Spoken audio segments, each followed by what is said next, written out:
Last year, Harman, the parent company of Ilford, came out with a film that no one was anticipating. They came out with a color film. Ilford is renowned worldwide for its line of incredibly good and popular black and white films like HP5 and FP4. When the king of black and white film comes out with a color film, that is definitely something to stand up and notice. The feeling in the last couple of years has been that the color film that we have, that's kind of it.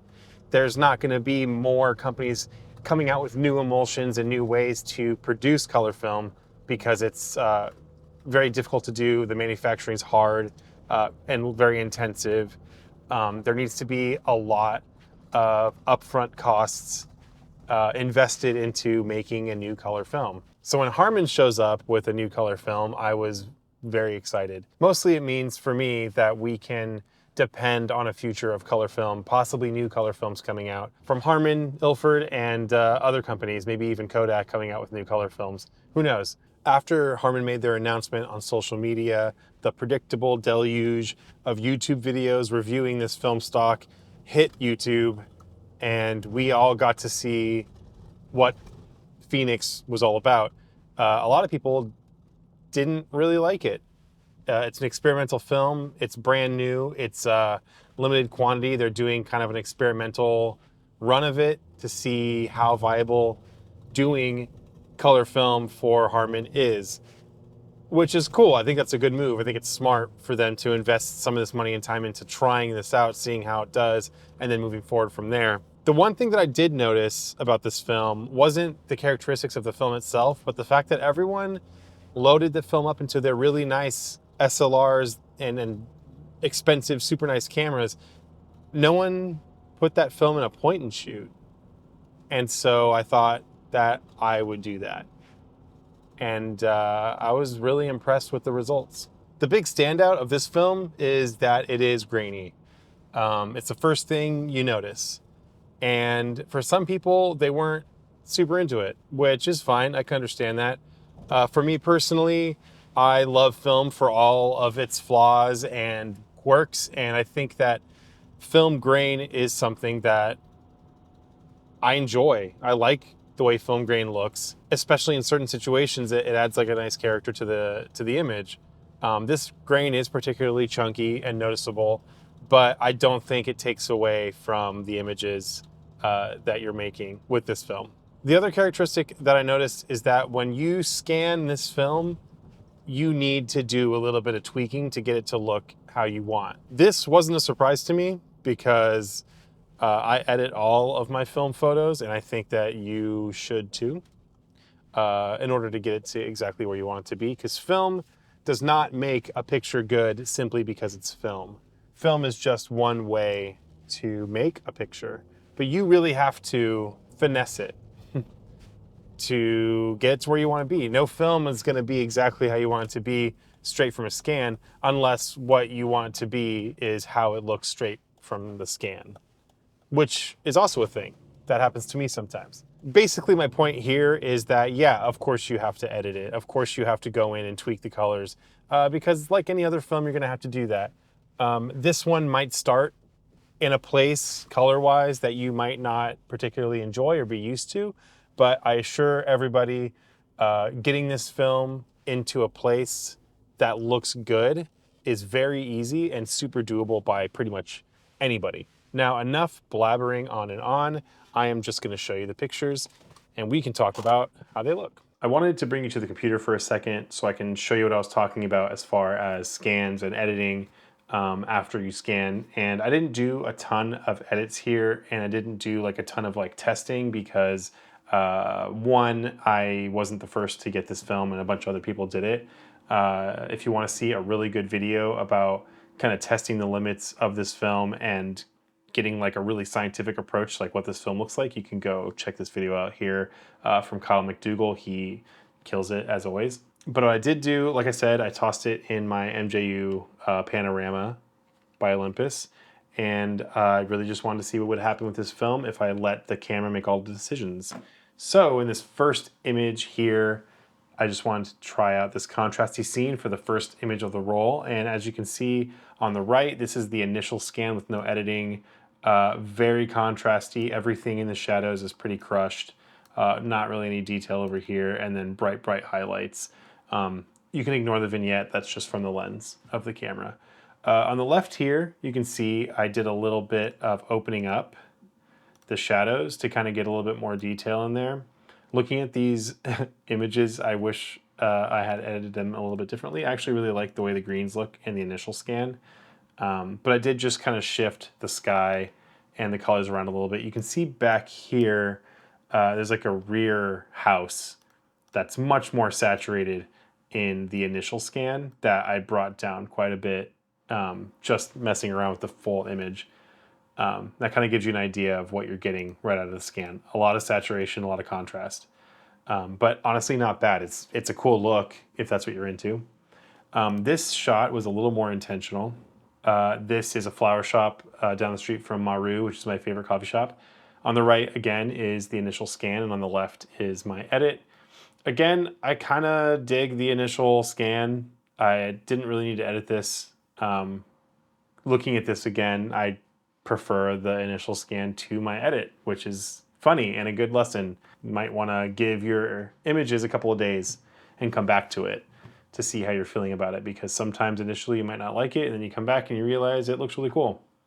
Again, in the shadows here, pretty crushed. My little fiddling didn't like do much to bring more information back in the shadows, just grain.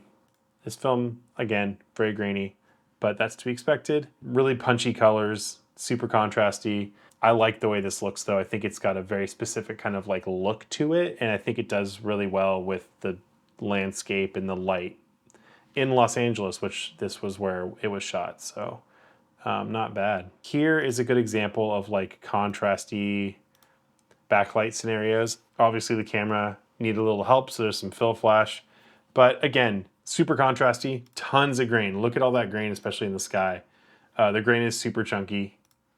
Definitely not going to be a film someone who's not into grain is going to want to shoot. But I think it looks pretty cool. I like my edit, warmed it up a little bit, gave it a little bit more character. With the flash, it kind of cooled down, which is funny because without flash, it tends to skew kind of warm. This is just a backlit scene that the camera couldn't figure out. It's a Land Cruiser, in case you couldn't tell. Here's the back of it. Obviously, a Land Cruiser. Again, right out of the scan here. I think it looks pretty good. I just opened everything up a little bit in the contrast to see if I can get more detail in the shadows.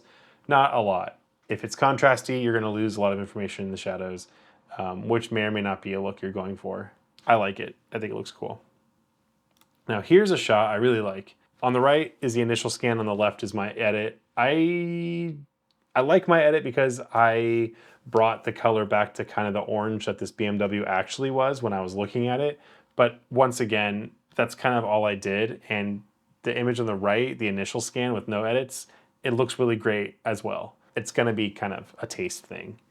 So again, contrast, very contrasty. This image, you might recognize from an older video. I wanted to see if Ilford's orthochromatic, their ortho film, if it would bring out like the punchiness of the pink, because ortho film is not sensitive to blue, it's sensitive to red, or not sensitive to red, only to blue. One of those. And it didn't really work out, and we drove past it to get a look at it, and there it is, it's still there. Hasn't been torn down in the 3 years I haven't been there. Here's an image I really like. It's just Austin taking a photo with his Pentax 6.7. On the right, because of the flash, it was a little bit blue, so I brought some warmth back to it, but either of these I think look good to me. This is very characteristic of the film. Deep contrast, blooming highlights, tons of grain. Like lots and lots of grain. So if you don't like grain, you're not gonna like this film very much. Here's Austin. It says, "That's my best tea" behind him. You're at a tea shop. If you want to Photoshop someone right there, I would like to see it.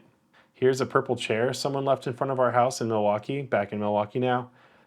I don't know where this chair came from. I edited it a little bit for some reason. I opened up the shadows a bit, but this is a bad photo, so disregard. I like this photo. Now this is one of the houses on my street, and I just liked all the stuff going on with the contrast in this image, so I just kind of wanted to show what this looked like with all the brick and the light and the shadow. It's a little bit opened up and cooled off in the image that I edited, but that initial image, I like the blue. I think it looks good. So to finish this roll off, here's my cat Oatmeal with flash. I think with flash indoors, sometimes it's a little bit warmer, which I think looks good. Here's Klaus. I didn't really edit these because they're just silly little pet pictures. I didn't edit these either. This is just me in a mirror with mist focus. And I think all I did was open up the shadows, but you can just see the grain structure. It's just really, really grainy. And this is a really good image to kind of show that. I started to shoot some images inside with the sunlight coming through the window with no flash. I really wanted to see how this would react to that kind of scenario, and I'm actually pleasantly surprised. I really like the way this looks in general. The initial scan was a little green, so I cleaned that up a little bit and opened it up slightly, but I could go with either. I think it looks really cool. I think with this subdued light, here's Oatmeal again. Later in the afternoon, it's really warm. It has this like really inherent warmth in certain situations that I think is super pleasing. And this is a really good kind of example of that. Here's Oatmeal really close up with flash. He's pretty blown out from the flash, but it held up pretty good. You can see back here in the darker areas, there's detail. It looks kind of good. Indoors with flash and without in this light, I think this isn't really film specific, but I thought this was a pretty contrast to each other. So I threw that in there. Here is some film drying. Nothing to see here. I really love this photo because I think the texture of the grain with the really warm afternoon light looks really great. I love the way this looks in general. And I think that this is a really cool characteristic of this film, of that like really, you know, inherent warmth that feels kind of natural. It doesn't feel like it's overly warm, or like it doesn't feel like this was an error or like underexposed or anything. It feels really intentional. I really dig it. Here is a poem I wrote for my girlfriend for Valentine's Day, and you can't read it, and I won't let you read it ever. But again, with a soft light, I think it makes things look kind of romantic and pretty. And then we'll finish it off with our bud Oatmeal.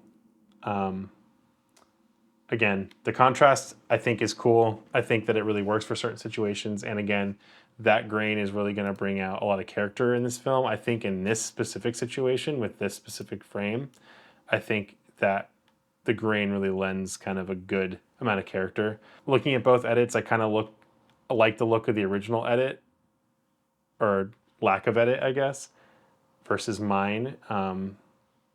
Yeah, going back a couple days later, I really do like the way this looks. Yeah, that's kind of it. This was my first roll of Phoenix shot in a point and shoot. I didn't see anyone doing that, so I wanted to try my hand at it, and I think it came out really great.